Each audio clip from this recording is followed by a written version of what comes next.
behind bars. Tonight, a revealing interview with the woman who killed Selena. You may remember that thousands of fans gathered in the streets to mourn the death of this vibrant young Hispanic singer, a rising star in the music world. And many still wonder, why did she die? Selena wanted to become a household name, and earlier this year, in a most tragic incident, she got her wish. Selena died at the hands of her trusted friend, the woman you will meet now. What happened that day? Was Selena the victim of a woman obsessed? Only one person knows for sure. Deborah Roberts brings you her story. 35-year-old Yolanda Saldivar is beginning a life behind bars. 2 months ago, a jury found her guilty of first-degree murder of Mexican-American singing sensation Selena. She was given a life sentence. That's 30 years before a chance of parole. Saldivar will spend those years in a Texas women's prison under heavy guard, isolated from other inmates who may want revenge against her. She never testified during her trial, but Saldivar agreed to tell us her side of the story. We hope to make some sense of a killing that has wounded and bewildered Selena's family and fans. They have made me out to be a monster. I just want to say, I did not kill Selena. It was an accident. And my conscience is clear. Selena was only 23 when she died at the hands of Saldivar. She was a Grammy-winning, undisputed queen of Tejano music.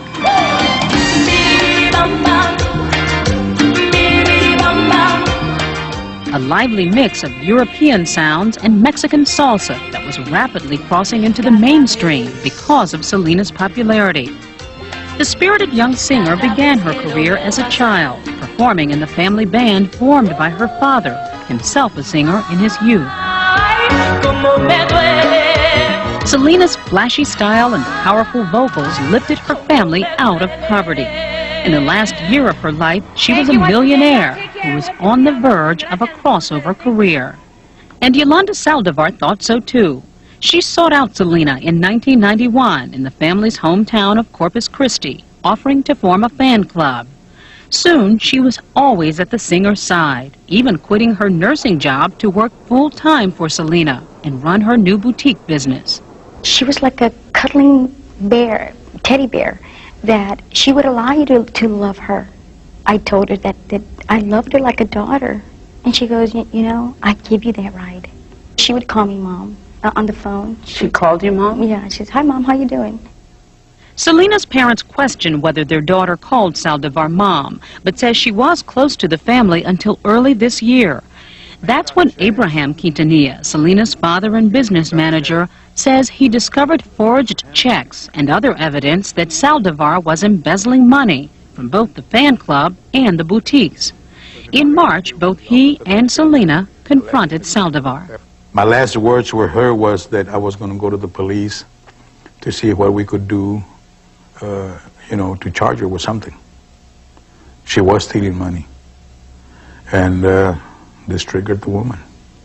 That day, March 9th, he says Saldivar left town with Selena's business records. 4 days later, she bought a gun. On March 31st, Saldivar returned to Corpus Christi and asked Selena to meet her at the Days Inn motel. She told her to come alone. The two women argued, and suddenly there was a gunshot. An injured and hysterical Selena raced from the motel room to the lobby, where she collapsed. And that shot caused Selena to bleed to death. As she was running toward the lobby, she just bled to death. Prosecutor Carlos Valdez pieced together a motive. The defendant had wrapped up her whole life around Selena Quintanilla Perez. Her whole world was walking out the door, and she wouldn't stand for it, so she shot her. Just keep her alive and enjoy her music. The grief-stricken Mexican-American community mourned Selena as an idolized daughter or sister. Thousands turned out for a candlelight vigil, saying goodbye to a shining young role model who never forgot her roots. The one thing no one disputes is what ultimately happened here at the Days Inn in room 158. It was Yolanda Saldivar who fired the single gunshot that killed the young singer. But why the shooting happened is still the subject of intense speculation, weeks after the jury's conviction. The prosecution contends it was a case of cold-blooded murder committed by an obsessed fan out for revenge. But Saldivar insists it was all a tragic accident, a story she still stands by today. What happened that morning when Selena arrived? Did she say she wanted to fire you? Never. She never told me that. I was telling her to leave. And I said, it's over, Selena. It's over. I can't work for you no more. I can't work for you no more. She went down. She grabbed my feet and told me not to leave her. And I picked her up and I told her, just leave. And I grabbed the gun, put it in my head. I pulled the thing back. And I said, if you don't leave, I'm going to do it, Selena. And she got up and she says, Mom, we need to talk about this. We need to talk about this. I'm going to close the door. And when she was walking to the door, she was going at an angle. And I told her, don't close the door.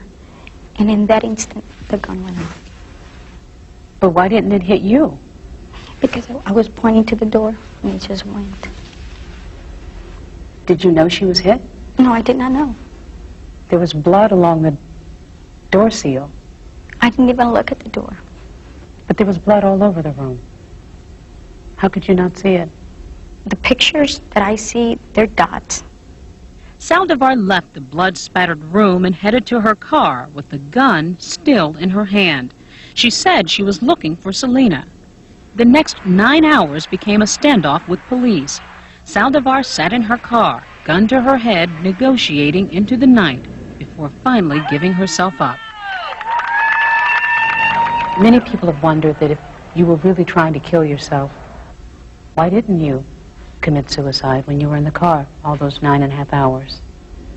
There were many things going through my mind. I could hear her in my mind telling me, stay behind, stay behind. I hear her tell me,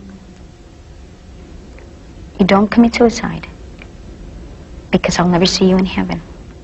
Jurors didn't believe Saldivar. It took them less than 3 hours to convict her. Prosecutor Valdez insists there was no evidence of an accidental shooting. This was a simple case of cold-blooded murder. There was an intent involved, and she did exactly what she set out to do. Despite all the evidence against her, Saldivar gives a strikingly different account of the shooting and the weeks that led up to it, contradicting witnesses and the Quintanilla family. Did you steal any money from Selena's business? No, ma'am.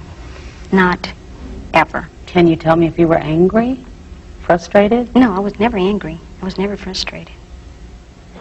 Quintanilla, now living with the silence of his daughter's empty recording studio, says his documents prove that Saldivar embezzled more than $100,000 from Selena.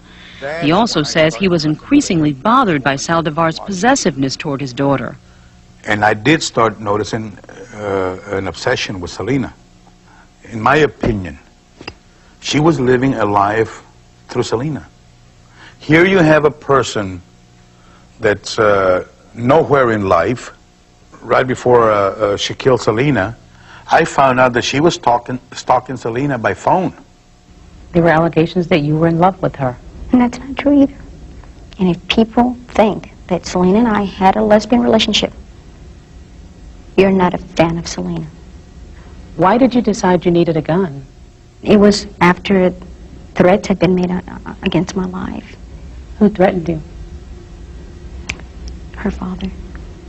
Abraham Quintanilla threatened you? Yes. Quintanilla insists he never threatened Saldivar. He's convinced that she bought the gun to kill Selena. She saw me as the person who initiated this. She saw me as the enemy.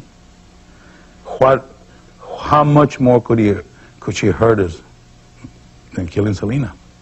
Is there any way Selena or her family could have seen this kind of a death coming? No.